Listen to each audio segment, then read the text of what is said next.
प्रिय विद्यार्थियों नमस्कार, मैं रमेश देवरत, शक्ति यूट्यूब चैनल पर आपका स्वागत है।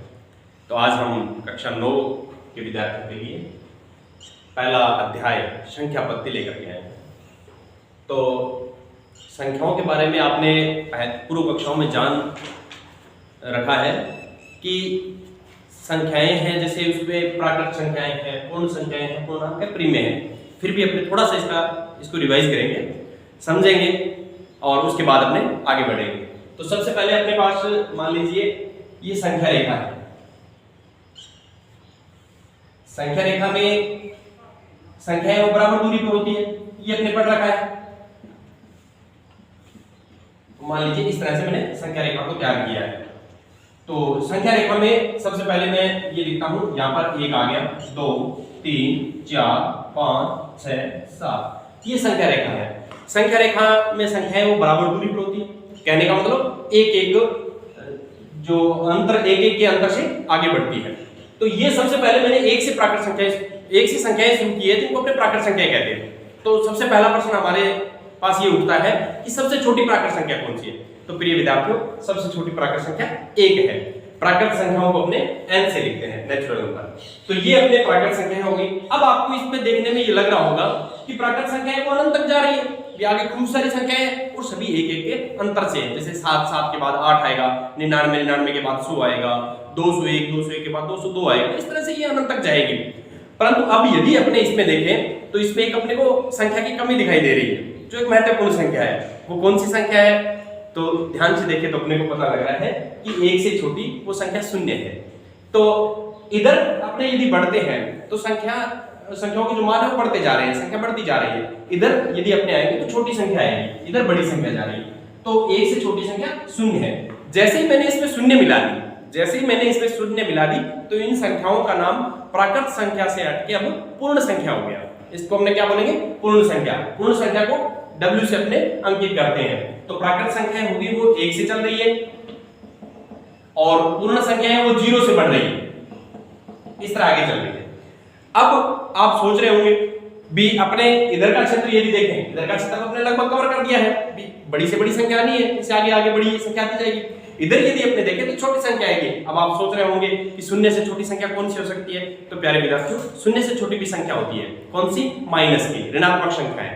तो यदि अपने देखें 0 से ठीक छोटी संख्या -1, इसी तरह ये -2, -3, -4, -5, -6, -7, इस तरह ये माइनस अनंत तक जा रही है।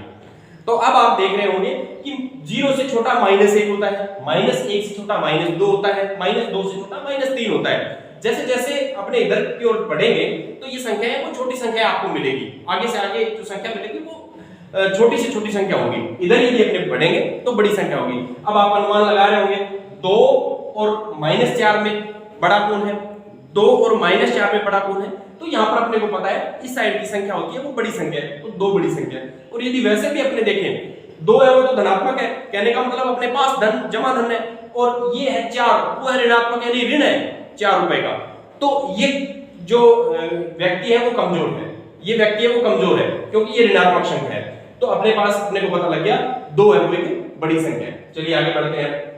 उसके बाद है यदि हमने अब देखा भी पूर्ण संख्या है, इसमें यदि ऋणात्मक संख्या अपने और शामिल कर दी, तो अपने इनका नाम दे दिया पूर्णांक। तो पूर्णांक अपने पास ऋणात्मक संख्याओं को शामिल करते हुए माइनस अनंत से प्लस अनंत तक यदि देखें तो वो अपने पास हो गए पूर्णांक। तो पूर्णांक को अपने z से अंकित करते हैं। उसके बाद है परिमेय संख्या।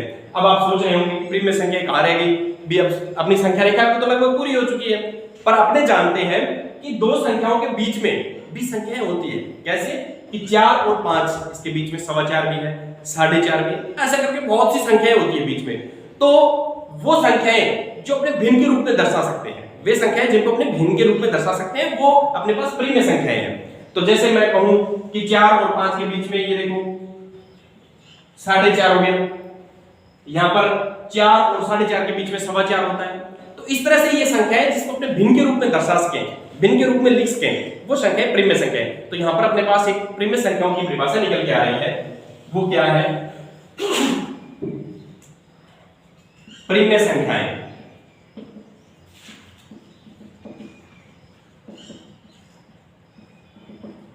वे संख्याएं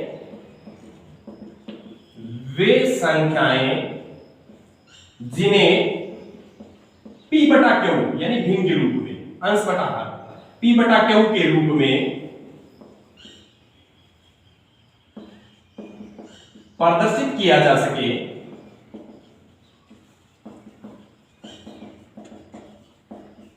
उन्हें जहां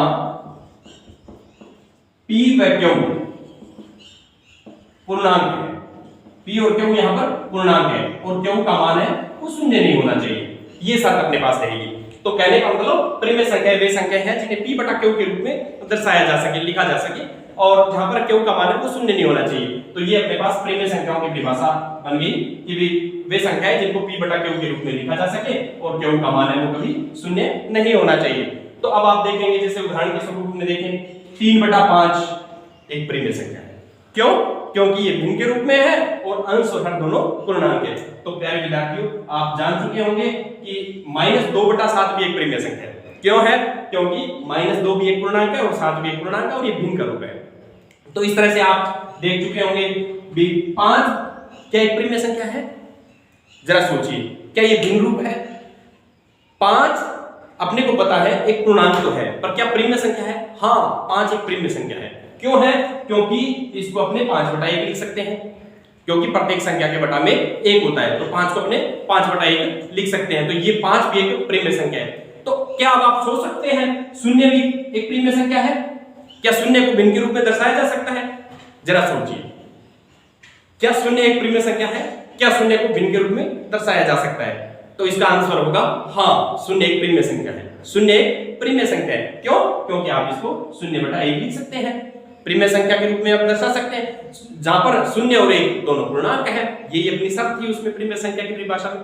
तो शून्य भी एक प्रिय संख्या है। तो ये बात अपने पास निकल के सामने आई है कि वे संख्याएं जिनको p बटा q के रूप में दर्शाया जा सकता है, जहां p और q पूर्णांक है, वो अपने पास प्रिय संख्या है। अब यदि अपने देखें तो एक नई बात अपने को और इसमें निकल के सामने आ रही है कि सारी की सारी प्राकृत संख्याएं हैं, सारी की सारी प्राकृत संख्याएं हैं वो पूर्ण संख्याएं हैं। क्योंकि आप देखेंगे 1 है वो प्राकृत है तो पूर्ण भी है, 2 है प्राकृत है तो पूर्ण भी है। सारी की सारी प्राकृत संख्याएं पूर्ण संख्याएं होती है, सारी की सारी प्राकृत संख्याएं पूर्ण संख्याएं होती है। अब मैं इसका विलोम देखता हूं, क्या सारी की सारी पूर्ण संख्या प्राकृत होती है? क्या सारी की सारी पूर्ण संख्या प्राकृत होती है? तो चलिए पहला ही देखते हैं। 0 एक पूर्ण है परंतु क्या प्राकृत है? नहीं है। तो यदि इधर बढ़े तो सारी प्राकृत है वो पूर्ण होती है, परंतु पूर्ण है वो प्राकृत होना आवश्यक नहीं है। इसी तरह आगे बढ़े, पूर्ण है वो पूर्णांक होते हैं, सारे सारे पूर्ण संख्याएं हैं वो पूर्णांक संख्याएं होती है। क्योंकि आप देखेंगे 0 पूर्ण है और पूर्णांक भी है, 1 पूर्ण है और पूर्णांक भी है। परंतु इसका विलोम यदि देखें अपने, यदि इसको इस साइड में देखें तो -1 पूर्णांक है परंतु पूर्ण संख्या नहीं है। तो सारी पूर्ण संख्याएं पूर्णांक संख्याएं होती है, परंतु यह आवश्यक नहीं है कि सारे के सारे पूर्णांक है वो पूर्ण संख्याएं हो। चलिए इसी तरह आगे देखते हैं, सारे के सारे पूर्णांक है वो प्रिय संख्याएं होती है, सारे के सारे पूर्णांक संख्याएं हैं वो प्रिय संख्याएं होती है। कैसे? जैसे अपने देखें 1 को अपने 1/1 लिख सकते हैं, 2 है उसको 2/1 लिख सकते हैं, 0 है उसको 0/1 लिख सकते हैं। तो इस तरह सारे सारे पूर्णांक है उनको भिन्न के रूप में दर्शाया जा सकता है। सारे सारे पूर्णांक है उनको क्या है? भिन्न के रूप में दर्शाया जा सकता है। कहने का मतलब वो एक प्रिय संख्या है। क्या सारी प्रिय संख्याएं पूर्णांक है? तो चलिए मैं एक उदाहरण के लिए देखता हूं। 3/7 एक प्रिय संख्या है। 3/7 एक प्रिय संख्या है परंतु वो पूर्णांक नहीं है, क्योंकि पूर्णांक की कंडीशन ये थी कि 1 के अंदर से आगे बढ़नी चाहिए। तो सारे के सारे पूर्णांक है वो प्रिय होते हैं, परंतु प्रिय में वो पूर्णांक होना आवश्यक नहीं है। तो कहने का मतलब मेरा ये हुआ कि सारी की सारी प्राकृत संख्याएं पूर्ण संख्या होती है, सारी सारी पूर्ण है वो पूर्णांक होते हैं, सारे सारे पूर्णांक है वो प्रिय संख्या होती है। यदि अब इसका विलोम देखें तो वो सत्य होना आवश्यक नहीं है कि सारी सारी प्रिय संख्याएं वो पूर्णांक होना आवश्यक नहीं है। सारे सारे पूर्णांक है वो पूर्ण संख्या होना आवश्यक नहीं है। कुछ एक पूर्णांक है वो पूर्ण संख्या हो सकती है, कुछ एक पूर्ण है वो प्राकृत संख्या हो सकती है, परंतु सारे पूर्ण है वो प्राकृत संख्या होना आवश्यक नहीं है। ये हमने देखा। अब आगे अपने बढ़े प्रिय संख्याओं को देखते हुए, तो अपने पास एक कंसेप्ट और है इसमें, तुल्य भिन्न का। तो तुल्य भिन्न के लिए मैं एक छोटा सा उदाहरण लेना चाहूंगा।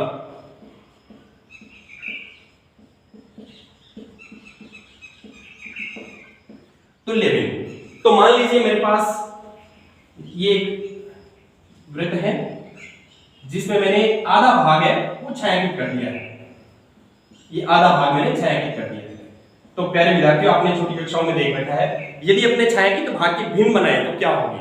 तो भिन्न बनाने का एक तरीका होता है, छायांकित भाग कितना है, छायांकित भाग 1 है, और कुल भाग कितने हैं, 1 और 2।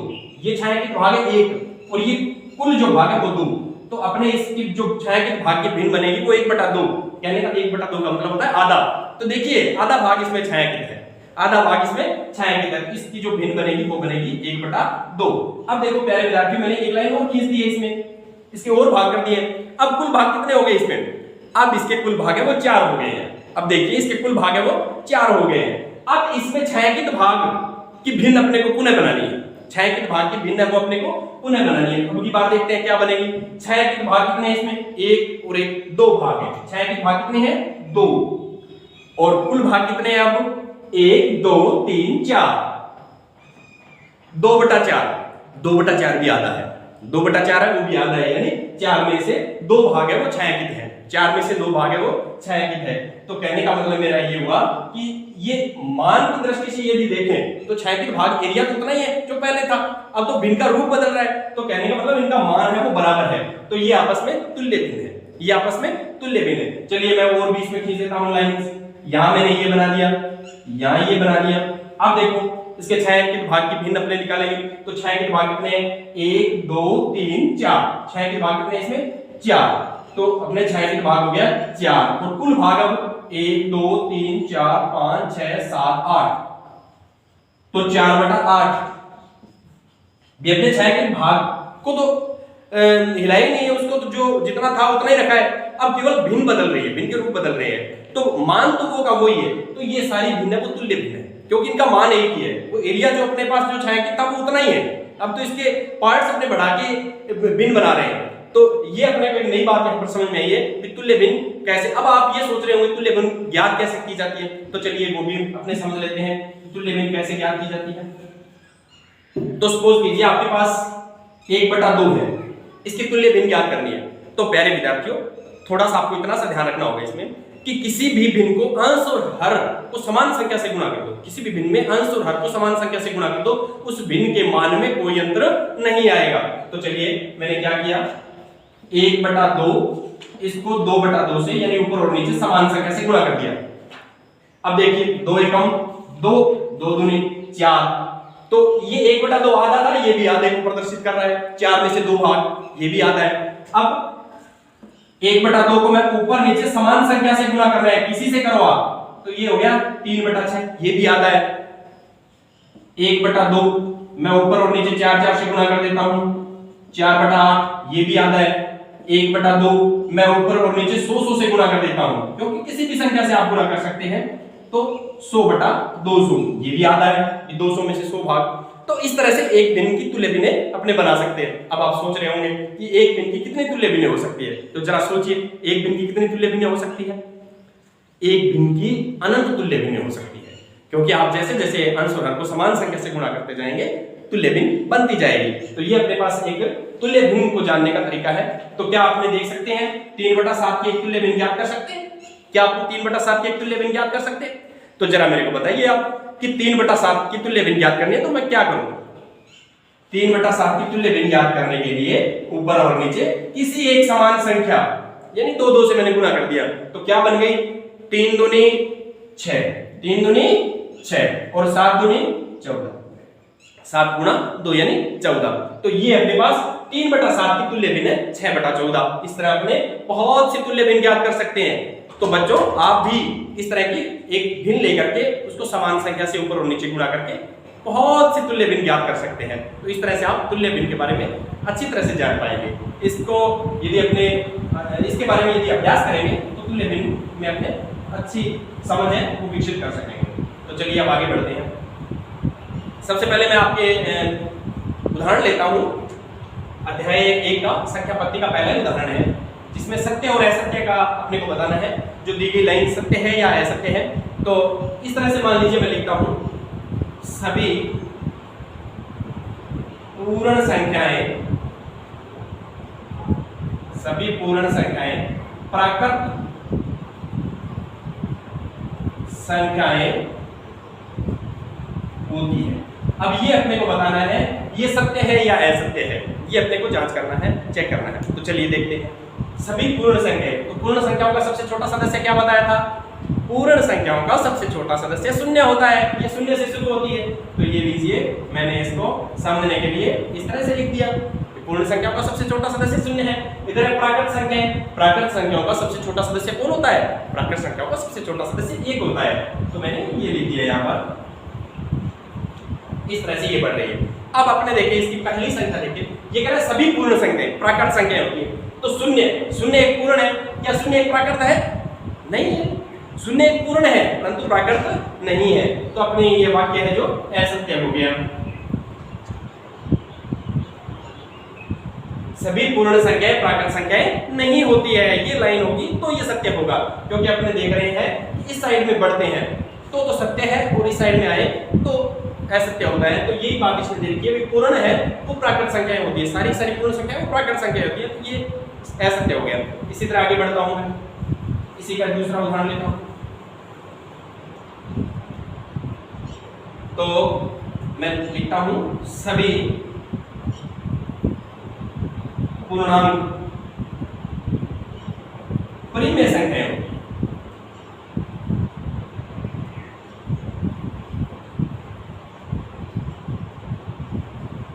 तो बच्चों अब अपने को बताना है क्या ये लाइन सत्य है या असत्य है। चलिए सभी पूर्णांक, तो पूर्णांक है अपने पास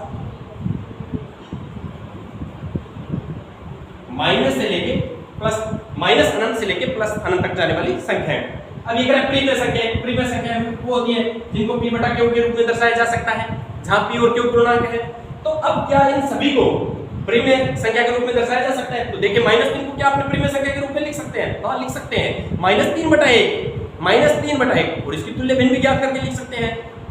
-2 को भी लिख सकते हैं, 0 को भी लिख सकते हैं, 0 भी एक प्रीमेय संख्या है, 0 बटा 1 लिख सकते हैं। तो सारे के सारे पूर्णांक है वो प्रीमेय संख्याएं होती है, क्योंकि इन सभी को अपने भिन्न के रूप में दर्शा सकते हैं। तो ये लाइन अपनी सत्य हुई, ये दिया गया वाक्य सत्य है। तो इसी तरह अपने इसका अगला उदाहरण देखते हैं। सभी परिमेय संख्याएं,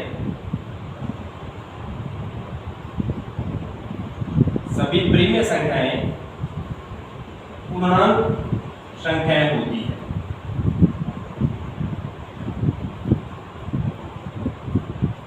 तो प्यारे विद्यार्थियों, ये जो वाक्य दिया गया है ये अभी जो अपने वाक्य जो लिखा था उसका विलोम है। उसमें दिया गया था कि सारे पूर्णांक वो प्रीमेय होते हैं, इसमें उल्टा दिया गया है कि सभी प्रीमेय संख्याएं पूर्णांक संख्याएं होती है। अपने को इसको सत्यता की जांच करनी है। तो चलिए मैं देखता हूं, प्रीमेय संख्याएं होगी p बटा q के रूप में जिनको अपने लिख सकते हैं, जहां q का मान 0 नहीं होना चाहिए। और पूर्णांक अपने पास हो गए जो -2 -1 0 1 2 इस तरह से। तो क्या सभी भिन्न जो है, क्या सभी भिन्न है उसको अपने इस रूप में ला सकते हैं? देख अभी जो अपने उदाहरण लिया था 3 बटा 7, इसको इस रूप में कहीं लिख सकते हैं अपने? नहीं लिख सकते, क्योंकि अब जैसे अपने देखेंगे 8 बटा 4 होता तो उसको तो जरूर अपने 2 लिख सकते थे। 8 बटा 4 होता तो 2 लिख सकते थे, परंतु कुछ एक भिन्न है वो तो पूर्णांक में बदल सकती है, कुछ एक भिन्न है वो तो पूर्णांक में बदल सकती है, परंतु सभी भिन्नों का बदलना संभव नहीं है।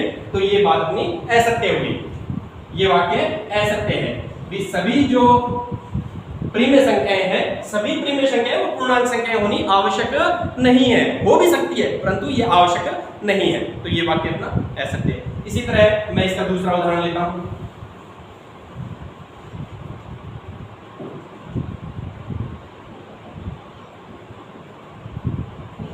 एक और 2 के बीच 5 प्रीमेय संख्याएं क्या कीजिए।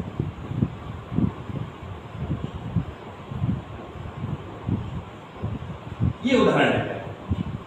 तो अपने देख रहे हैं क्या 1 और 2 एक प्रीमेय संख्या है, ये देखना है सबसे पहले। तो हाँ 1 और 2 प्रीमेय संख्या है। क्यों है? क्योंकि 1 और 2 को भिन्न के रूप में लिखा जा सकता है। अब ये कह रहा है 1 और 2 के बीच में 5 प्रीमेय संख्या। तो आपको ये पता होना चाहिए कि दो संख्याओं के बीच में कितनी प्रीमेय संख्याएं होती है। कोई भी दो संख्या दे के उसके बीच में कितनी प्रीमेय संख्याएं होती है।